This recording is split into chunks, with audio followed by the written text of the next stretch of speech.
Assalamualaikum warahmatullahi wabarakatuh. Berjumpa lagi dengan Miss Desi.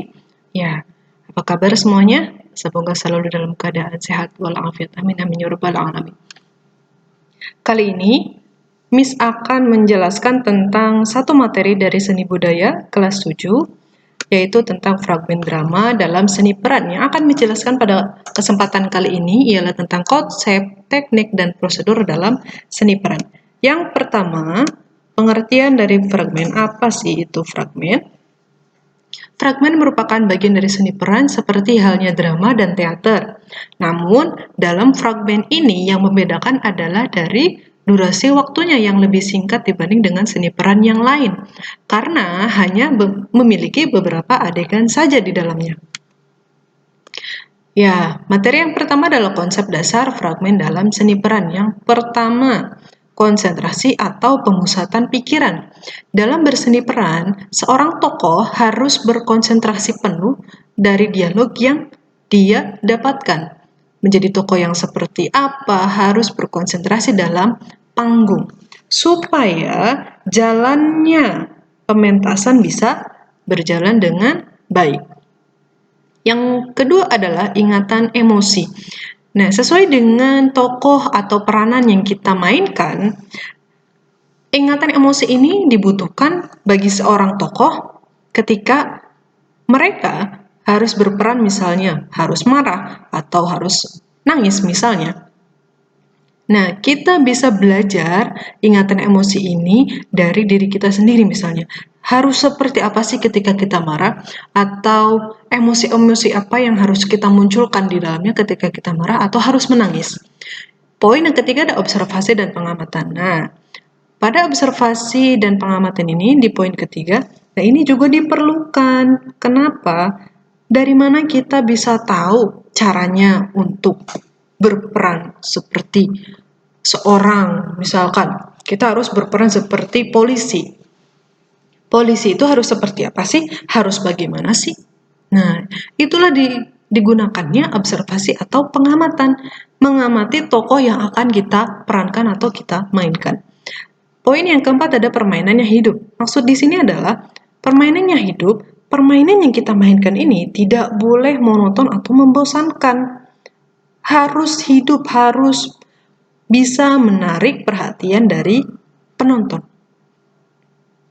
Poin yang kelima ada mendengar dan menanggapi. Nah, poin ini bisa kita dapatkan ketika kita berlatih atau latihan.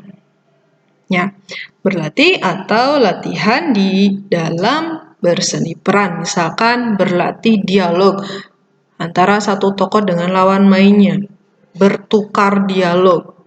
Nah, di situ supaya lebih terbiasa lagi. Ya. Lalu ada teknik dasar seni peran. Ada kejelasan ucapan di poin pertama. Ya, kalau misalkan kita berseni peran, dialog yang kita ucapkan itu harus jelas. Vokalnya, misalkan huruf A, I, U, E, O-nya harus diucapkan dengan benar, harus jelas. Nah, ya, ini juga harus dilatih dengan teknik vokal. Teknik vokal di sini merupakan untuk melatih cara kita berbicara. Yang kedua ada tekanan ucapan. Ketika kita berperan, misalnya harus berperan seorang antagonis atau protagonis, otomatis kita harus bagaimana? Ya, misalkan nadanya tinggi atau nadanya rendah sesuai dengan peran yang kita mainkan. Lalu ada teknik membina klimaks. Nah, maksud dari teknik membina klimaks di sini adalah dalam berseni peran atau dalam suatu drama itu harus memiliki satu tujuan atau arah yang jelas.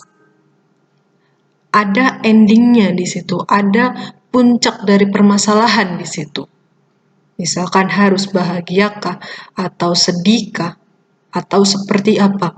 Supaya ketika dalam berperan atau di drama adanya sebuah permasalahan, adanya puncak permasalahan itu bisa membangun lebih baik supaya tidak monoton dan bisa membuat penonton itu lebih tertarik.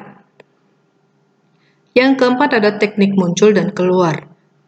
Kalau misalkan kita sebagai seorang tokoh masuk ke dalam panggung, hanya lewat saja, itu bisa jadi tidak akan menarik perhatian dari penonton.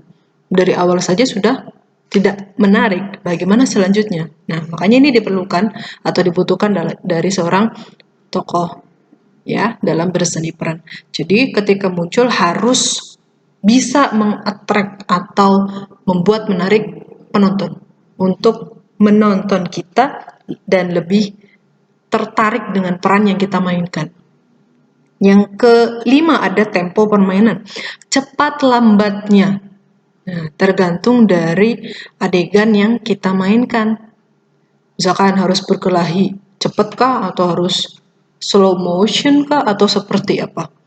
Olah tubuh. Nah, olah tubuh ini juga diperlukan sebelum pementasan, yakni di latihan. Supaya apa? Supaya tubuh kita itu lebih fleksibel dan lebih lentur ketika bermain peran di dalam panggung.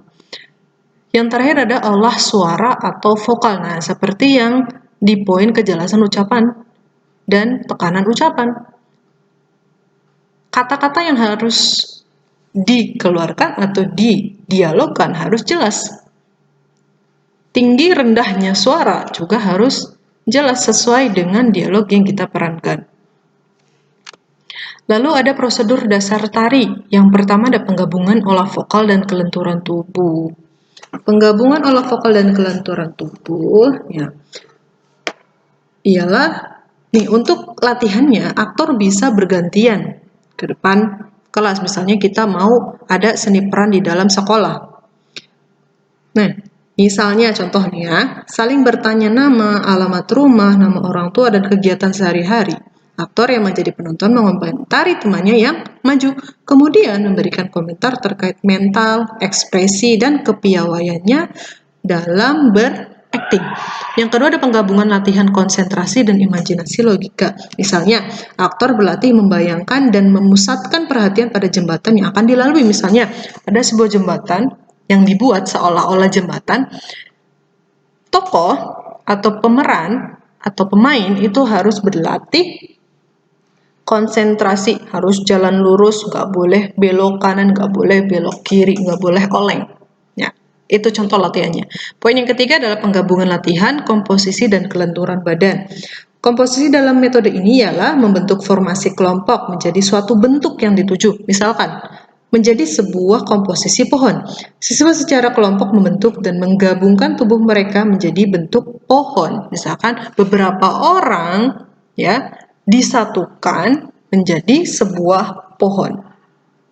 Yang keempat adalah latihan memori dan penghayatan. Latihan memori dan penghayatan meliputi penggabungan latihan vokal, irama, ingatan, dan penghayatan.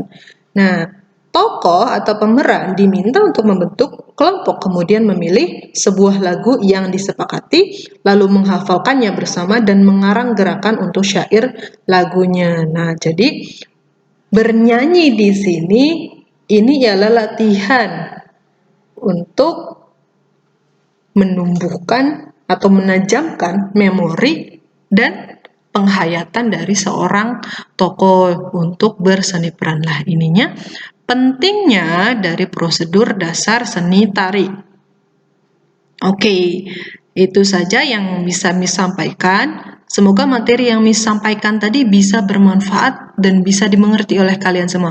Nah, kalau misalkan masih ada yang belum paham, boleh kalian tanyakan kepada Miss boleh WA atau misalkan lewat email atau di Google Classroom.